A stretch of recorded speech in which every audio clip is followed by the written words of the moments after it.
All right, my people, so let's start with what we actually know. On November 26, reports out of Bissau said that there was heavy gunfire in the capital, not on the outskirts, not in some rural town, but near the presidential palace, the Interior Ministry, and the Electoral Commission, right at the moment when the country was waiting for election updates. That's how you know this wasn't random violence. This was the center of power shaking. Now, a few hours later, the military appeared on state television saying they have taken control of the country. They claimed they are assuming full powers of the state. They are suspending the electoral process, and there are reports of border closures and emergency measures being announced. In plain English, the civilian government is no longer in charge.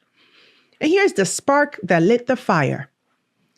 Guinea-Bissau just held its presidential election on November 23rd. And before the results were even finalized, both candidates claimed victory. Both the sitting president, Umaro Sissoco Embalo, and his challenger, Fernando Diaz, both said they had won the election. So on November 26th, the country was already split, already suspicious, and already bracing for a fight over legitimacy. And my people, when you have two men claiming the presidency and institutions that can't referee the dispute, this is exactly the kind of outcome you get. The streets start talking, the guns start talking, and the military steps in and says, well, we will decide. That's the situation on the ground right now.